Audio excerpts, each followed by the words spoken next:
It is Friday, August 8th. Okay, we are 20 days away, 21 days away from Auburn at Baylor. Rob Brown in Memphis, Brendan Martin in Ocala, home of Jake Slaughter. Apparently, my name is 87Y today. 87Y. Just call me 87Y. It's the 87 reasons why I say yes. Yes, I like that. I'll tell you 87Y is with us, executive producer. Not Folks, sure why that is. Well, take a picture. That is, I see that. Yeah, take a picture with your phone of the QR code. We're live on Twitter, Facebook, YouTube, and throughout the day. I'm going to tell you something. Brendan is putting stuff up on Reels, sharing, liking. You come on this show, we'll retweet you. You retweet us. Share Come on the this show with show, your you'll friends. be famous. You'll get some sidelines karma. Yeah, and we love our audience and our guests and our producer. And I'll tell you one thing, got a great show today. Frank Duffy on assignment in Tuscany and Doug Dean in Birmingham. Vince Ferrara from the Sports Animal in Knoxville. Of course, Brad Bellamy will check in from Landers later in the show, tell you what's going on out there.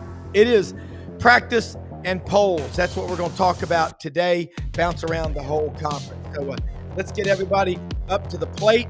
And speaking of the plate, Vince Ferrara, when you check in your Vince, I am going to make you jealous, Vince. I'm going to Vanelli's Deli for lunch today, and I'm getting a Mia More sandwich with the mortadella, and I may bring home an Italian meatball sandwich with that 111-year-old recipe at Vanelli's Deli at Exeter and Farmington out in Cordova, Germantown. But anyway, guys, it's practice and polls, and I know, Vince, that you are coming in this morning hot. You've got an appointment you got to be at, but let's start off on the Hill. The latest news from Knoxville and around the SEC that you're hearing.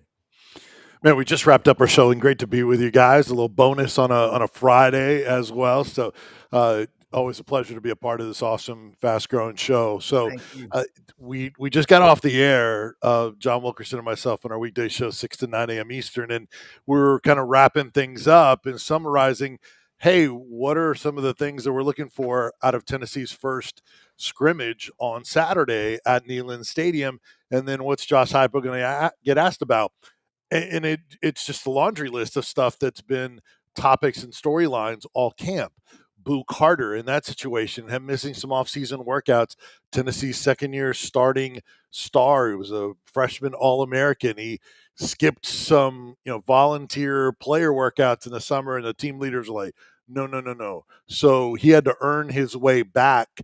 And after 4 practices where he wasn't doing, it was in uniform, but not doing team activities, they let him back in. Now he's doing everything, still doing some community service type of work. So the Boo Carter tracking has been 1. 2 has been the quarterback situation. And Joey Aguilar, Jake Merklinger, who seem to be really the 2 in a legitimate competition with George McIntyre, the true freshman.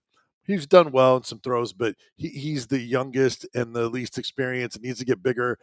So it's down to Aguilar and Merklinger, with Aguilar still the favorite, but we haven't seen anything in a team setting to say, all right, this is this Aguilar's running away with it, or man, this is more of a competition than before. We'll find out, maybe a little bit more intel on Saturday at the scrimmage. Another thing is wide receivers. Not a very deep group to begin with.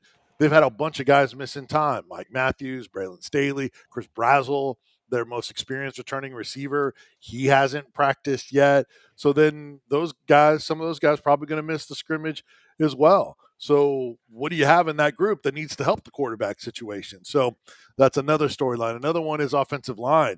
You got competitions there. Where do they play Sam Pendleton, the Notre Dame transfer? Yeah. Play him at center and maybe play one of a couple of guys at guard, or do you play him at guard and play a first-year starter potentially, William Satterwhite, who's in his second year in the program? So that all line competition is there. There's other things like other guys missing some time. And Jermon McCoy is still out after his offseason ACL injury. So there's more. But, man, I'd say those top 4 have really been the biggest things that we've been kind of tracking. 6 practices through. They're starting their 7th here this morning in preps for tomorrow's 8th practice, which is scrimmage 1.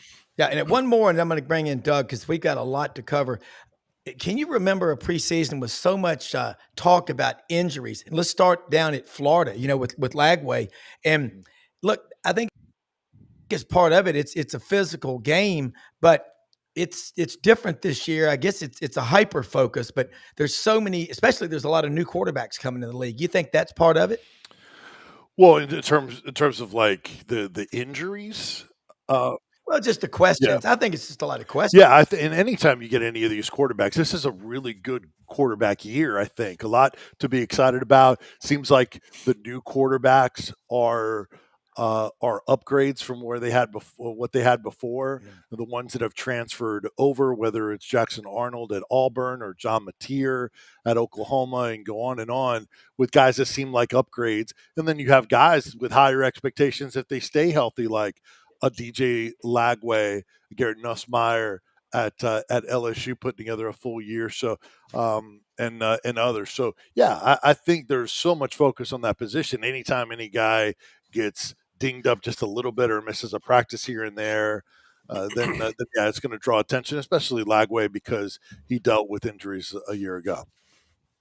Yeah. Hey, Vincenzo, do you Hey, go by that? Well, he's on. I do plenty of times, so it's all yours for you. Thank I you. love it. Yeah, I No, love I'm it. married into the Sicilian, I should say, Yep. in Birmingham, Alabama. This is more of an Italian presence here than people realize. Is that the case? And I don't think of Knoxville as a satellite of Rome, Italy, but can you find an Italian or two, Vince? An Italian or two, but Yeah. yeah, we're not. It's not like Birmingham. It's certainly not like some other St. Louis. Memphis. Yeah, Memphis, St. Louis, a big. Yeah. Yeah, nothing like that. I'll get right to football, but I did want to mention I was in Italy a little over a month ago and got to sing for the daughter of dear friends of ours in this 1,000-year-old chapel in a month. So Wow. give me, if you limit me to one country to go spend a month, it's got to be Italy, and there's a lot of great ones, but it would be high on the list. Vince, everybody, as you well know, has, for I guess understandable reasons, has downgraded their how high they may be on Tennessee having a monster year. Mhm. But I look at people tend to just ignore schedules.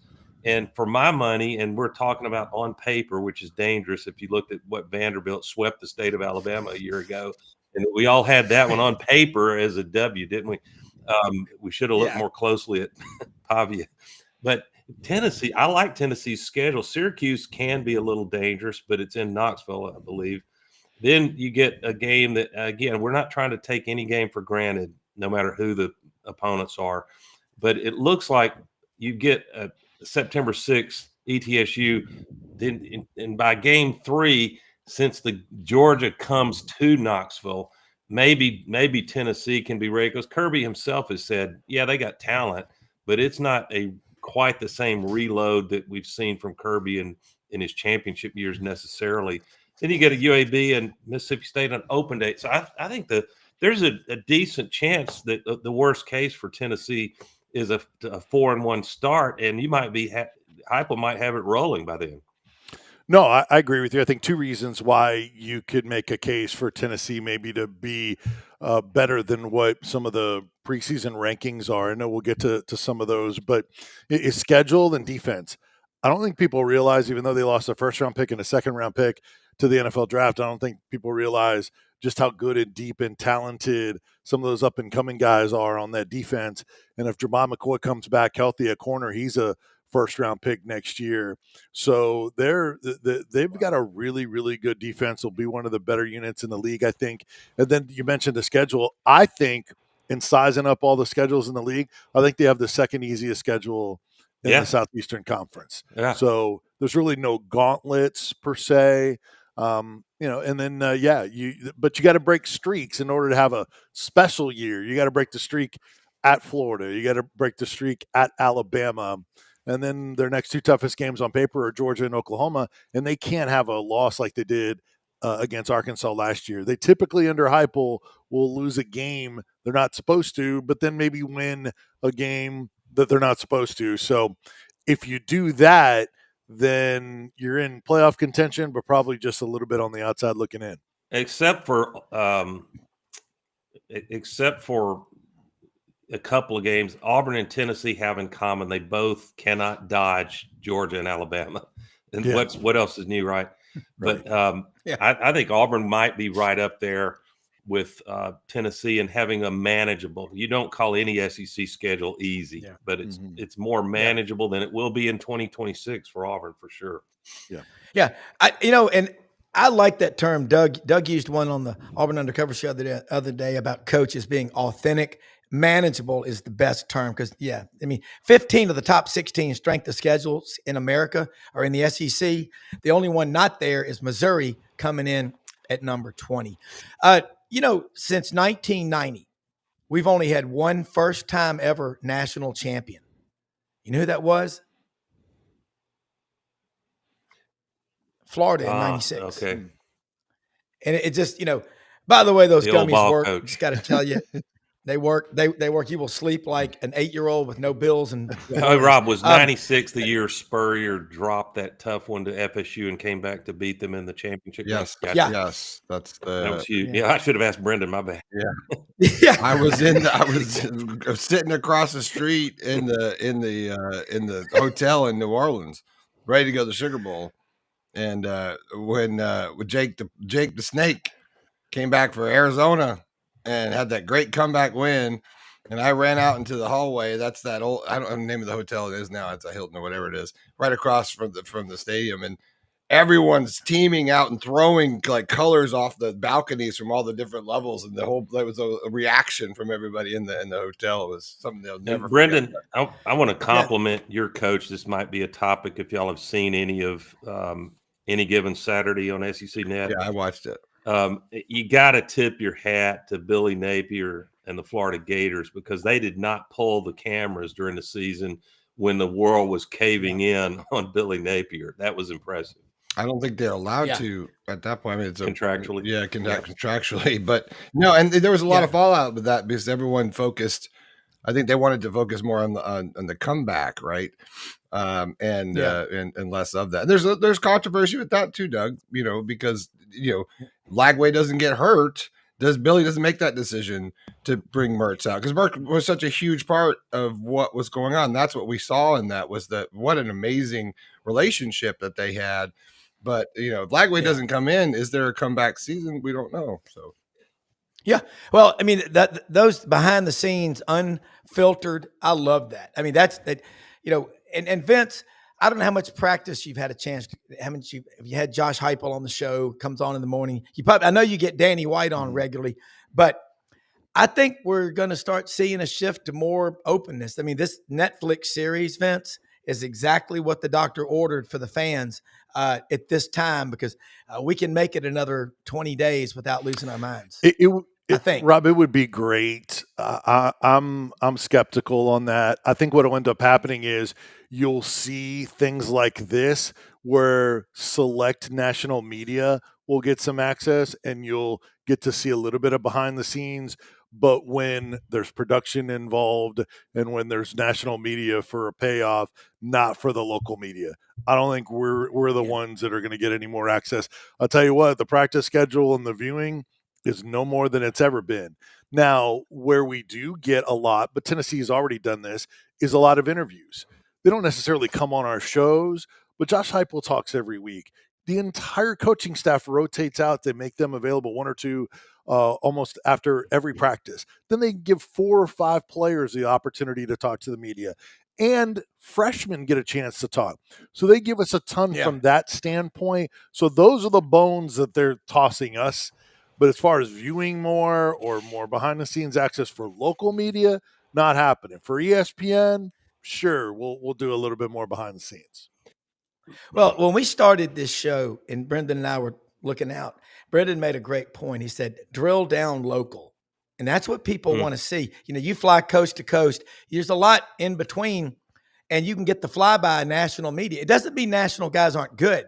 The ones that are really good, we bring them on the show whenever we can get them. But nobody knows the local beat like the local guy that does the 10 o'clock news, 11 o'clock in your case, the morning show. Vince, you got a sense of urgency in your voice. You would be phenomenal doing play-by-play because I've watched a lot of your stuff on YouTube. And Doug and Jim, Brendan, go do it. And you start looking, it's like you and John Wilkerson. I mean, that's fun.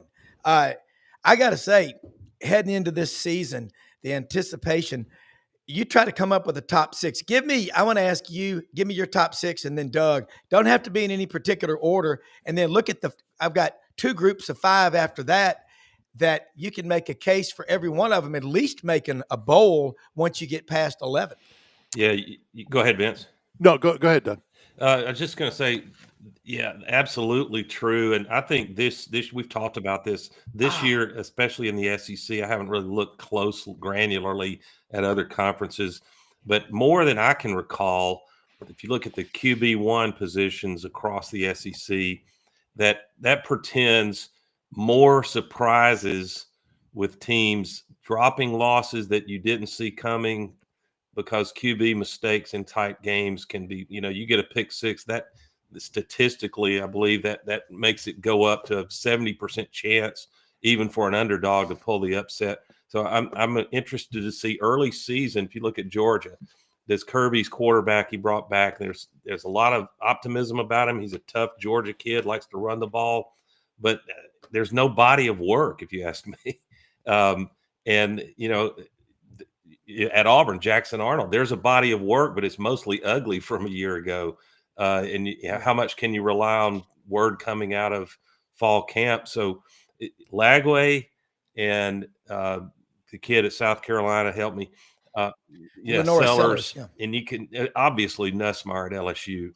But after that, I mean, where's the proven commodity? So I think, and then I just saw, no surprise, but Arch Manning, or I think Archie has said that he is almost certain that Arch would be back, would forego the draft, no matter how the season goes, and be back for 2026. And so that must be, now do we have to, with NIL guys, do we have to start, coaches have to recruit quarterbacks who are not only 5 stars and elite, but happen to come from a family with generational wealth where they don't have to enter the draft? Because QBs for the NFL come out of crock pots, not microwaves, if you know what I mean. Yeah. Well, Vince, along the line of what Doug just said, Anwar Richardson, I love this guy, orangebloods.com, covers Texas really well. He's a Lakeland, Florida native, by the way. He used to cover the Lions in the NFL. He and Job have a lot in common, patience and suffering. But he said the matrix that the NFL is looking at now is you play 30 games in college. That's what they like. And that's, Doug's right about Manning. Yeah. So Vince. Yeah, I'm a believer in Arch Manning. So I don't know why Archie would come out and put that on Arch right now, because guess what? If he decides to come out, then people are going to be like, what happened?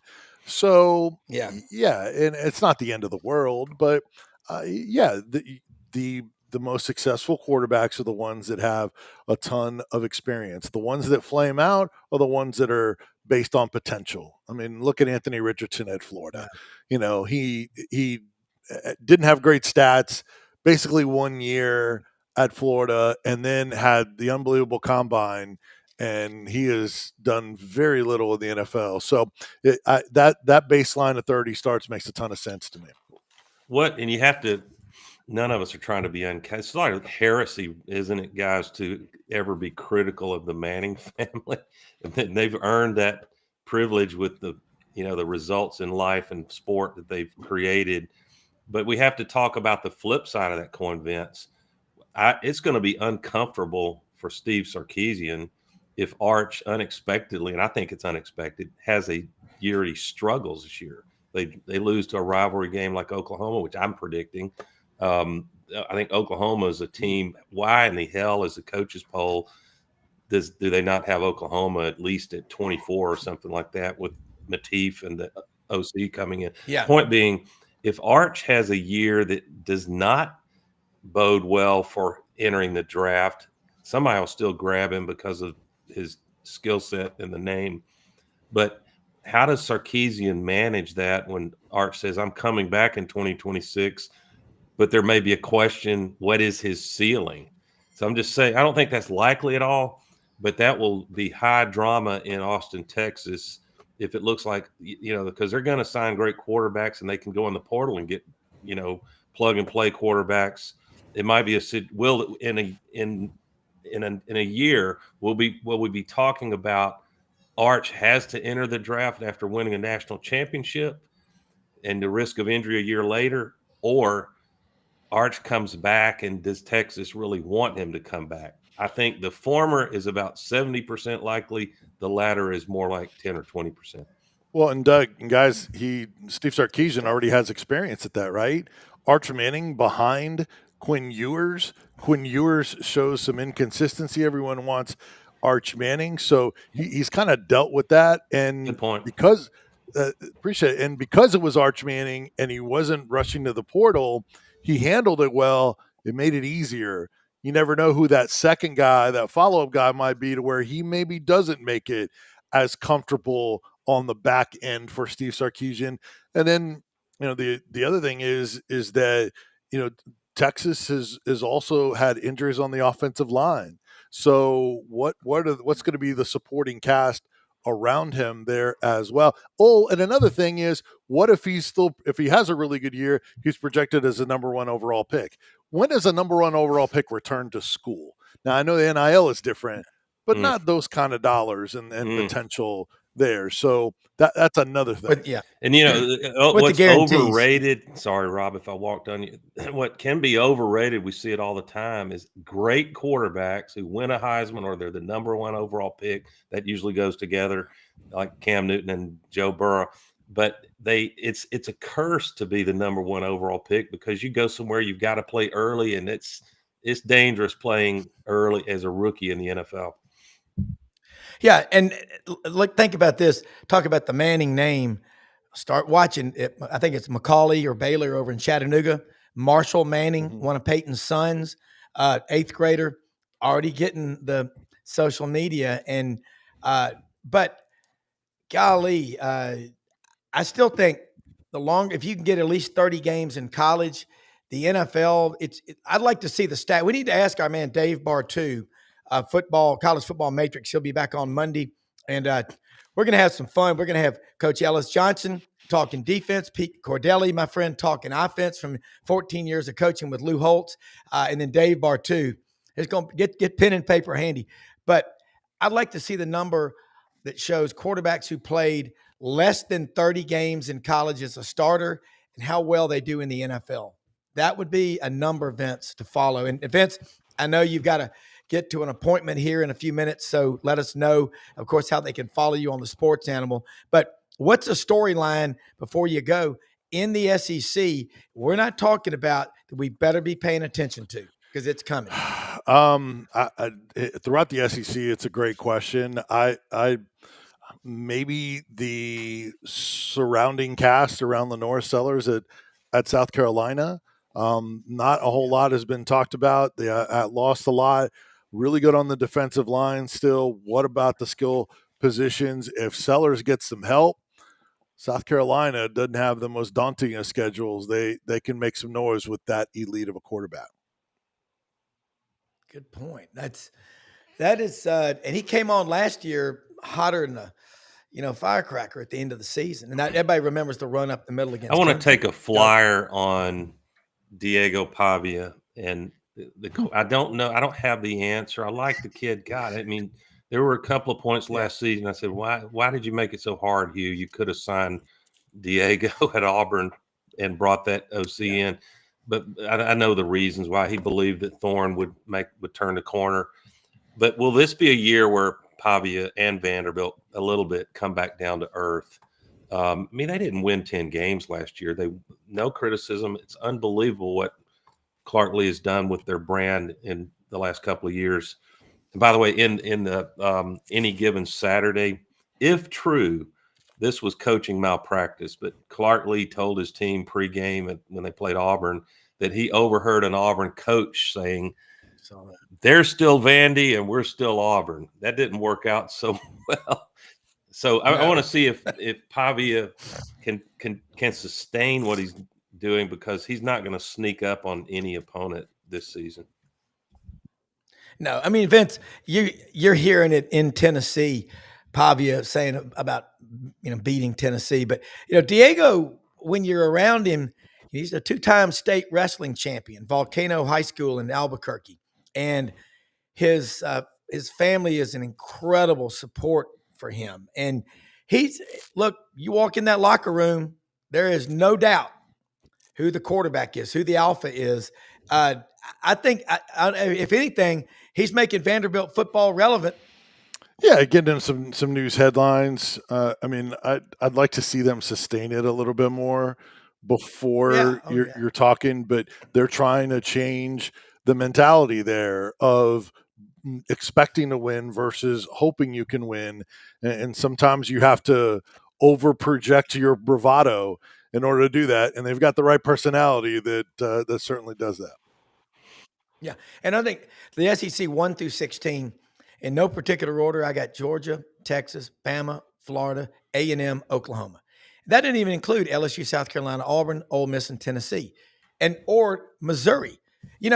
Since 2011, South Carolina had 11, 12, and 13. They won 11 games 3 years in a row. And they're one of the 5 schools. There's only 4 other schools that have done that. That's Georgia, Alabama, Oklahoma, and Missouri. And Oklahoma did it in the Big 12. But Missouri's had more 11-win seasons since 2011 than Auburn and Texas and LSU and Florida and Tennessee. Nobody talks about Missouri because they're out on the western flank. But, guys, I think Eli Drinkowitz, they put over $300 million into the football stadium in the last few years. And, Brendan, didn't you say they've now got the Kroenke money coming in to Missouri? No, I don't. Yeah, watch out, well, folks. That's a lot of money, and we got to say goodbye to goodbye to Vince. Vince, thanks for coming out. Hope you feel better with the leg and stuff. Great hanging out, Vince. Thanks, guys. Go get some good Italian food from Mama. She loaded me up, so there's plenty in the freezer. We're gonna go. Well, that's a better cold day after. Day after is always the best. Thanks, Vince. Thanks, Be good, Vince. Go Thank Balls. you.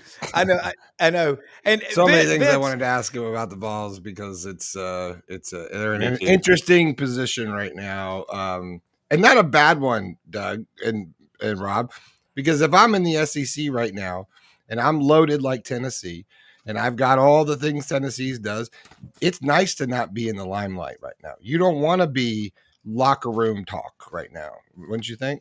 Yeah, everybody's counting on their start, which is silly to even say with that Vol logo. They've had a storied history like a lot of the SEC, but I know there the upper echelon of SEC teams are looking at Tennessee, and fans, at least, maybe not coaches, are writing a W there.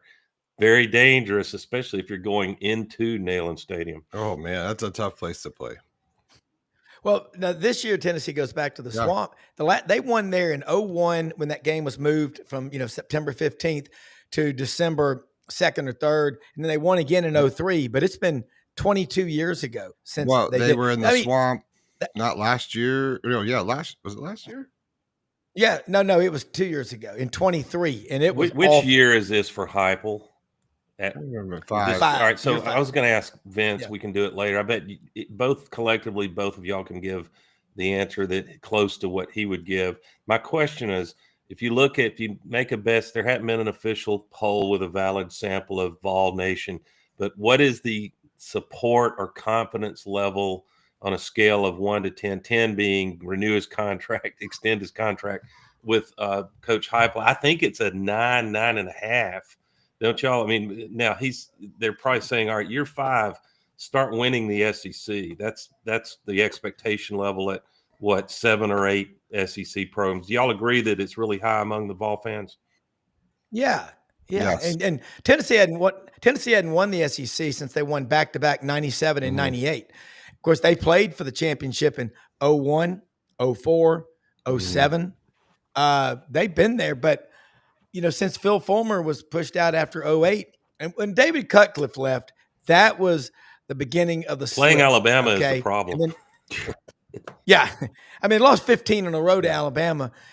And I think that Tennessee fans are always going to be confident because they've got a massive fan base and they've got incredible tradition. They're one of the 9th or 10th winningest program in all time. But you go to the Swamp, it's here's it's the almost record, Rob. a guaranteed And here's loss. the record Yeah. of Florida, Tennessee over Yeah. the years. You can see. Yeah. You're right. Last year, I was at the game the year before.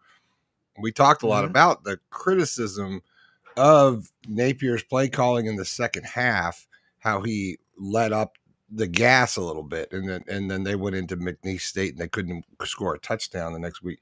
But interesting. It's never a non-game for the University of Florida. That is always something that you get up for Tennessee. That's a rival, no question. Yeah, and I mean, you play in the SEC, Doug and Brendan. You look at Georgia right now. Kirby Smart's trying to gin up support that we don't get any respect. We're getting disrespected. I guess you got to do something when you're winning like Georgia is to keep your players focused. But Doug, spur your one-on-one right there. Talk smack. Even you got to get the focus off of what you're doing. So you got to have a reason to play. Yeah, complacency will take you out quicker than anything. I'll encourage y'all, and maybe you already have, but it's my homework for a week from now. I've had, for reasons that people that follow Auburn can fully understand, I probably spent inordinate time researching and analyzing and getting word coming out of fall camp about the Auburn offense, because the inability to score in the red zone, the inability against quality SEC opponents to get past 24 points was Hugh's undoing a year ago. But the word coming out of camp is a very salty and deep defense, especially on the back end with cornerback and safeties that look really above average. But across the SEC, fans are interested in offensive firepower. But I think if you want to predict which teams can break through that 9-3 regular season record, which is what you've got to do to be in the conversation, I think you will see not two, but one 9-3 SEC team that gets in the playoff after all the talk of schedule difficulty and the way they're changing the view on the committee. But I want to say, who has the most likely salty, capable, deep defense? They can absorb a few injuries and still play lights out defense. And I call it bias, but from what I'm hearing, I'm putting Auburn in that maybe the top 7 at least conversation of defenses. And by October, there may be a different evaluation of all that. But have y'all looked at which teams look like they're going to be able to get stops and cause turnovers defensively? I mean, A&M will, because Mike Elko's the head coach. I like DJ Durkin. I like Ron Roberts. The words out of my mouth. Let's just say the same thing at A&M. Yeah, Mike.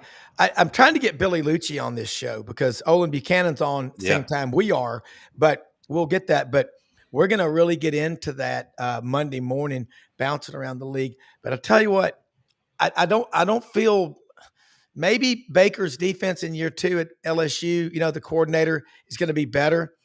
I'm just not sold on what they're doing. And Garrett Nussmeier's a hell of a quarterback. But last year with him, what did they look do? At the year they had with Jaden? Yeah. The defense let them down. It was non-existent. And Frank would be the first one to tell you who's on assignment, special assignment in Tuscany. But watch out, too, the Georgia, because Kirby Smart's there. Dave Bartu's right. Analytically, he's the best defensive coordinator in college football in the last 15 years. But talent-wise, when you start looking at line of scrimmage, Florida's pretty damn strong. So is Auburn. I think Keldrick Falk, stand next to that guy. He weighs 285 pounds. You think he weighs about 210? That's what a 5-star looks like out of Highland Home, Alabama, home of the Hyundai plant. Be a wealthy man in a year. he and his little brother's on the team now. But JJ. Yeah. I think I'm not sold that Alabama's defense is great. They look like they'll be better this year, but Womack underwhelmed me in his first year. And they're fans, not just me. They got the players. Yeah, their blue chip ratio's at the top of the pack, isn't it? Yeah. Well, it's 87%, 88% 4 and 5 stars on that roster. Auburn's at 11 now at 64. You put that out in the dose. And to be fair to Bama, and I mean, they'll be favored in, I bet. They may not be favored going to Georgia. You agree with that? Might be a pick 'em or something like that. I think they won't. But I think they will. Georgia not. by a couple, maybe. Yeah, I think that could be the line. But Well, man, I don't care who the successor coach is. Saban was so incredible at attention to detail and demanding mastery of the defensive assignments and knowing what to call for a particular opponent. That's just, you don't lose that kind of defensive IQ and not have any impact. And if Womack looks like a Saban defense, not that the schemes have to be the same, they won't, then he should be a candidate for coordinator of the year. But I agree with you. I think if I'm a Bama fan, you're going to watch Ty Simpson. What can he do? Is he an improvement overall from Milroe? But the real question I have as a fan for Alabama is, can that defense take the next step to not have a game happen like at Oklahoma? Yeah. Well, what you look at with Alabama is Ty Simpson going to be another Mac Jones. Max has started in like 4 games prior to the 20 season. Then he just went crazy when he got the starting position. Well, now, Doug, I've done some research while we were talking, and I went to old Grok here on Twitter, or excuse me, X, Super Grok, by the way, Grok 4, the super. It has compiled defensively some power rankings for us because we don't get any preseason power rankings for defense, which I thought was pretty interesting. But based on the compilation of preseason analysis from multiple sources, including position breakdowns, defensive line, linebackers, and defensive backs, here's the power rankings of the 16 defensive heading into 2025 football season. Number 1, Alabama. Yep. Number 2, Texas. 3, ahead of Georgia. 3, Georgia. 4, Oklahoma. 5, LSU, 6, Tennessee, 7, A&M, 8, the Gators, 9, Ole Miss, 10, Missouri, 11, South Carolina, 12, Auburn, 13, Arkansas, 14, Kentucky, 15, Mississippi State, and 16, Vandy. I get it on the rankings. It's linear from 2024. Yeah. But it's hard to calculate. He's going to be wrong about Auburn being 12. This is going to prove to be a salty defense, I believe. And I think Brent Venables taking over hands-on at Oklahoma. Oklahoma's going to be that was my point, is I think you were talking about Oklahoma, Doug, and I think people don't understand how good they are. They're loaded in linebackers, the coaching, secondary returns 6 starters, which we were discussing with who we were talking to. Barry Trammell was on with us Wednesday. Yeah. Don't you know they're very good? Don't you know Kirby is licking his chops privately, being ranked 3rd defensively? Yeah. If they're even paying attention to these stupid rankings. Wasn't Texas last year for a big part of the season number 1 or 2 on a lot of stats? They were top 10 across the board in about everything on defense. But the extreme end is Mississippi State last year. That's as bad as I've ever seen. And David Murray from Dog Bite 24/7 was on with us Tuesday morning. They should be better, but this is why Kirby has something to raise hell about. I mean, he's an incredible motivator. But I'm with Dave Bartu. He's the best guy of the last 15 years defensive coordinator. I also think Jeremy Pruitt's elite. He's got some. Socially, needs to work on some things, but he's an elite coordinator. I will say too, DJ Durkin, the defensive front at Auburn, Malik Blockton, whose brother Marcus Harris, is transferred to Auburn from Kansas. They're both from Pike Road, Montgomery. I would watch out Malik Autry, that true freshman. Jordan Crawford out of Parker in Birmingham. He's going to play. It's an absolute. How does this happen from a high school? It must be genetic as much as anything. But reports are that a true freshman, Jordan Crawford, is the strongest player on Auburn's team before he's even been fully matured in the strength and conditioning program. Because he's like Carl Lawson out of Milton High School in Alpharetta, state powerlifting champion. And I was talking to Ellis Johnson about Carl Lawson a couple of days ago off the show. He said, I'd never seen one like that. Not like that, coming in, he was physically developed. And that's Jordan Crawford is a lineman. I mean, he's a defensive tackle. 6 foot. Yeah. Compact, but 330, and that's 330 mostly muscle. Wait till he's had a year in the program. Who's the great defensive tackle for the Rams? Arnold. That's so good. That's what maybe he's like that. I mean, not real tall, but what hard to else run against. we're seeing is that you are not going to see a D lineman get 40 plus snaps in a game anymore. If you're seeing that, they got a problem in the fourth quarter. So what I love what Durkin's doing, all the coaches are striving for, is to ask their D linemen to give them 15, max of 20 snaps, but every one of those, there's no taking a down off. You're bringing the heat every play. Well, Max Howell's always said 38's the number. He said that 30 years ago, and Coach will be on with us next week about that. I got a good question here from Blind Squirrel Sports. Do y'all have any thoughts on Mike Bobo saying Georgia had a lot of slow starts offensively due to a conservative approach last season? And will this be a recurring issue for my Dogs in 25? What Georgia's done a lot under Kirby is get out 21, 28, nothing in the first half and just suffocate you in the second half. I don't think that's anything different. And Bobo's the most criticized coach around, but look at the record with him.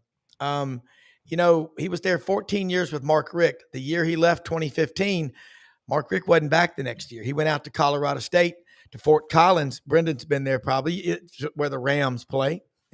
I've been there. Yeah. I went to the bit school down the road, University of Northern Colorado. We used to go up there all the time. Are they the Miners? No, that's the smart kids up there, and I don't know the name of the School of Mines. You're one of the smart kids. I'll say that. No, yeah, I was one of the partying kids up at the bit school. I bet if you could do a focus group or a poll of the more engaged, very high IQ Georgia football fans, and there's plenty of those, about Mike Bobo, my sense is that about 70% would say we can do better. It's not that they would hate him, and he's done some incredible things there, and it's always difficult when it's one of your favorite sons that played and had some of the big moments as a player that he did. Yeah. I have personally, just watching his body of work, I don't include Mike Bobo in my list of top 10 elite offensive gurus. That doesn't mean you can't win championships with him, but he does. I've seen him do some mystifying things when he had his time at Auburn. Granted, he didn't have great players to work with like he would at Georgia, but if you look at how the money Georgia's got and the talent they're always going to deploy that can make you look really smart as an OC, I've always been puzzled why Kirby wouldn't do as Saban did, which is go out and buy the hottest current coordinator out there if it fits your system. I don't understand why they don't. One thing, Kirby's extremely loyal to his teammates and to people. But no, I don't put Bobo in the elite, but when you got talent like Georgia does, that overcomes it's like landscaping. It should be 25% of a home's value. It can overcome a lot of architectural sins if you got good landscaping. So you think about other teams in the SEC. Again, I go back to Missouri. Eli, he finds a way to get it done. I mean, I think the worst season for Missouri this year is 8 wins, 9 wins. Something goes their way. Prebula, the quarterback, transfer from Penn State. Eli has got something going on at Missouri. Again, Barry Trammell talked about in the 70s when Warren Powers was there. Remember, Missouri would play anybody. And that's another topic about the games. But we get into this opening weekend, Doug. Yeah. There's so many great matchups. I'm going to Atlanta. I'm going to South Carolina, Virginia Tech on Sunday, and I'm going to Syracuse, Tennessee on Saturday because I'm going to be in Atlanta, and it's college football, and Gary Stokan will be there. Hey, well, that's what I was going to ask you guys, Doug. Let's talk about this. It's the name of our show, and Brad Bellamy's coming in. He had perfect timing here. Let's talk about why this is going to be one of the greatest opening weekends in college football history. It is on fire. It is on fire. Brad Bellamy, welcome to the program. Brad's on fire. Brad's on fire. Good morning, guys. Good morning. Football's coming, Brad.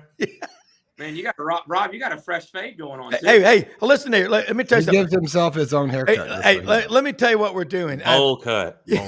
Hey, listen, what we're doing here. We got to get into it. Landers Ford, man. Houston Levy and Poplar. It's where Memphis and Collierville and Germantown come together. Tell people real quick, if you're looking to get in a vehicle, it's easy to come out there. You're very easy to talk to. I've seen you help people. You've spent 30 minutes. You spent 8 hours. I got to tell you and vouch for you. Not only are you the general manager at Landers, but what you do locally. And I'm going to be with a couple of CBHS people today at lunch at Vanelli's Deli. And one of them is one of the football coaches. Tom Nick Stadium, Landers Field. Y'all are everywhere. Guys, you want to deal with a good person who will shoot you straight. You're looking right at him in the red shirt. Brad, how are you? Man, I'm great, Rob. I appreciate that. Probably one of the most exciting weekends we have at Landers Ford. FedEx Golf Tournament, round 1, PGA playoffs.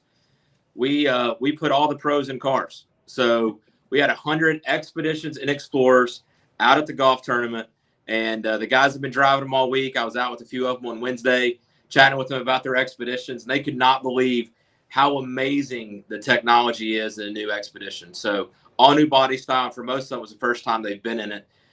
I didn't realize this, Rob, but all the pros that bring their families, they actually have a daycare that follows along with the tour. Yeah. So all the local sites, their kids can go to daycare while their spouses actually attend the golf tournament. I was really impressed with that. And I guess the PGA Tour's been doing that for a long time. Yeah.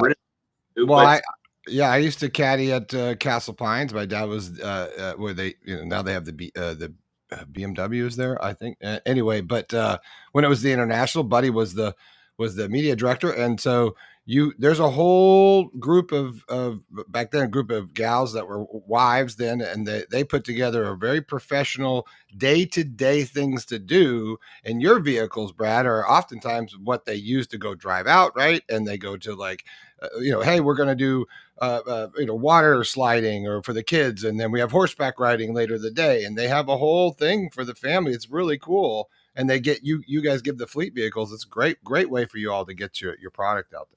Yeah, and they're all badged as official tournament vehicles. And so the really cool thing about it is they come back next week, and we got them all demo price. We're selling them all this year at supplier X-Plan pricing, and all rebates apply to it. So the Expeditions that we haven't been discounting, and we finished 8th in the country in Expedition sales in June. They're super hot. We're really excited about it. 100 vehicles coming back Monday. And 99, Brad. Coming week. One's coming to me. Do what? One of those Expeditions coming to my house. I mean, which one do you want? Go on our website. We got them any of them on our website with the pricing. And now's the time to come in this weekend, though, because you can tag it and have it ready to go when they get here, and you get your best selection. So we got all the window stickers on the board.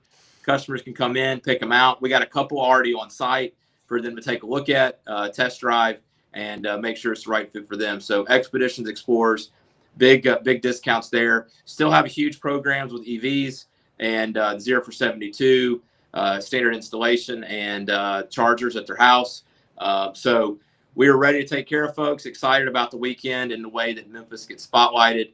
Landers Ford has been a partner for almost 20 years with the PGA Tour and the different golf tournaments out there supplying vehicles. And between this program and our donations there with St. Jude, because every one of these vehicles we sell, proceeds of that go to St. Jude. And then coming in December, just in a few months, we're one of the title sponsors of the marathon. And we just love our partnership and with the PGA Tour, with St. Jude, with the marathon, and just really excited about this weekend and the way we all could get featured in the spotlight on Memphis. Yeah, and drink plenty of water. Brad, I mean, and Landers is everywhere, and it's college football season is right on top of us. We've been bouncing around the SEC about the preseason polls and practices underway. You're an Alabama guy, and you love Memphis too. And there's a lot that once the season starts, it's great because we're not talking about all these distractions. Alabama in year 2 under Kalen DeBoer. Doug was talking about the temperature of the Bama fan base. Where do you stand in terms of, hey, I like what I saw, I think we can be a lot better this year, or I'm not ready to make a decision yet? I think the most concerning game for me under his whole tenure was I don't know if I should say it was the bowl game, but I mean none of them seemed to want to be there. I was hoping that they would have a little bit more to give in that game, but I don't know how much of that was driven by some of the players just in leadership that really were just ready to be checked out and done. I think we're going to learn a lot in week 1. I think, the quarterback position is obviously one that everybody's wondering how that's going to go. And it's not uncommon, guys, in the history of Alabama to have a week 1 quarterback that ends up not being the quarterback in week 2 or week 3. Yeah. So, I mean, we could see what happens, but Florida State's going to be pissed off after last year. Their team wasn't had no heart, had no, didn't have any of what you need in football to really deliver, and they got beat by Memphis in that first week of the season. So, that they're going to have a huge chip on their shoulder. But I'm optimistic. There's no one in the SEC to me that's leaps and bounds above everybody else this year. I think the transfer portal has really brought the elite teams down. And so I think that I think it's going to be the same things we had last year. Any given Saturday, if your team doesn't show up, they can lose. And it doesn't matter if you're playing against Vanderbilt. I think the only bye week everybody looks at this year right now is Mississippi State. I think that's the team that seems to be below on the echelon of where everything is. And then, if you can win, they're not that bad. I mean, if you look at them in the rest of the college football lineup, then they're not all that bad. There's a lot worse teams out there. You can't ignore them. You game can't. week, right? Yeah. Brad, everybody appreciates your football knowledge, not just your auto industry knowledge. And it's a big weekend for Memphis. I'm proud for you guys. I heard Greg McElroy say, and I thought it was astute, and he was speaking to Bama Nation mostly, but he said that this is really the year that most counts when you're assessing Kalen DeBoer. It just was going to be difficult because of the short timetable when Coach Saban retired, and a lot of factors that even if there were more time to prepare, that was set up to be kind of a challenging year. And yet Alabama's sitting there 9-3, and a lot of people believe 3 SEC teams, including Bama, should have been considered more for the playoff, 12-team playoff. Does Coach DeBoer, you hate to say put burdens on coaches because you got to see how the games actually went. Does the average Bama fan believe make the 12-team playoff is the minimum standard in 25? Has to be. Yeah. I mean, I think if you don't make the playoff with the budget, with the talent, but the coaching pedigree he has. I mean, year 1 Washington wasn't great. Year 2, wasn't it year 2 he's in the playoff? Is that right? His timeline? Year 2. 25-3 in 2 years. Yeah, I mean, so I think that's the standard. It has to be the playoffs with 12 teams. I mean, it was the standard before it went to 12 teams. I mean, the standard, if you didn't make the playoffs even with Saban, it was a failed year. If Alabama's playing in a bowl game that doesn't say quarterfinals or semifinals of the playoffs, it's not a good season. And quite frankly, it's the same thing for Georgia. It's the same thing for Texas. It's the same thing for Ohio State. I mean, there's a lot of programs now. That's the standard. And if your team doesn't get there after a couple of years, the coach is going to be gone. Well, I mean, I think you got. But it's fine to be 10-2 regular season, right? Who cares? Yeah, but 10-2 regular season in the SEC is in the playoffs. Yeah, there's no team in the SEC if they have 2 losses won't make the playoffs because true or false. We are never going to have. Well, let's say in 10 years, there's not going to be an undefeated regular season SEC team. I would say false. You think there will be one? Yeah, I think false. Yeah, I think. Could have happened. I think false. I think that we've seen it too much in college football where teams are able to figure things out and rise to the top. You're giving me 10 years, I'm going to say false. Yeah. You give me 3 years, I might say true. But there won't be 5 of them. Do you agree? Oh, 100%. No. Yeah. God, yeah. No. Yeah, I mean, I think there's a realistic chance that you could have an undefeated Big Ten team and an undefeated SEC team, year in, year out. But the schedule. When you look at that Alabama 2009 and LSU 2019, I'm not even going to add Auburn 2010. I think I'm looking at Texas. Yeah, they're those caliber of teams. Nobody catches up with them all season. Well, and the unbalanced schedules, right? Because you might have 1 year right now where the schedule really is in your favor, and then the next year it's like, how are we going to get to 6 and 6? So that's the other factor. And as long as we have teams that set themselves up with big matchups in week 1, week 2, week 3, I think that actually could help answer you might have a lost non-conference, but then win, be undefeated in your conference schedule because you got that loss out of the way. I mean, that's the Yeah. I mean, if you're gonna lose early, right? Yeah. Ohio lose to Michigan last year. I don't know if they're national champs. Yeah. Well, what I'd like to see happen is Kalani Sitake, the head coach at BYU, said at Big 12 Media Days, we talked about it Wednesday with Barry Trammell. He goes, we got 9 conference games. How about our 3 non-conference games, one against the Big 10, one against the SEC, one against the ACC. You go to a 16-team playoff, you're going to have a 9-3 team in the playoffs, so you can go play that kind of schedule. The fans, I mean, I'm with Barry Trammell. It's malpractice. It's a waste. I hate to say this, but divide it up like Jackie Sherrill says. Take the top 65, including Notre Dame, let them have their national championship. Take the other 68 or 69, whatever it is. NIT. And yeah, well, it's not NIT. It'll still matter, but it's going to come to that because we've got to figure something out. But we only got a couple of minutes left, but I just know this much. This opening weekend, I'm going to Atlanta. I'm going to be at those games. Tony Barnhart will be here, a week from Monday to kick off the Touchdown Club. This is the best time of the year. And the conversation about Bama, you're right, the standard. Just because they say it, they back it up, Doug. And Nick Saban, the Nick Saban coaching tree, because Saban dominates the airwaves even after retiring, because he's on game day and he's such a force as a person or persona. The coaching tree in the SEC alone, Sarkisian, Kirby, Napier, right? He was under Saban, and Dabo. Kiffin. And some of these guys would say, yeah, I coached for Saban, but I didn't learn everything I know from Nick. But they won't say that because that shaped who they are as a coach. But which of those proteges rise to the top? I mean, Sark has the best chance, I guess. Kirby's already proven what he can do. Yeah. So this year, Sark has the best chance to make a case that he's excelling as off of that branch of the tree. And man, talk about gratitude.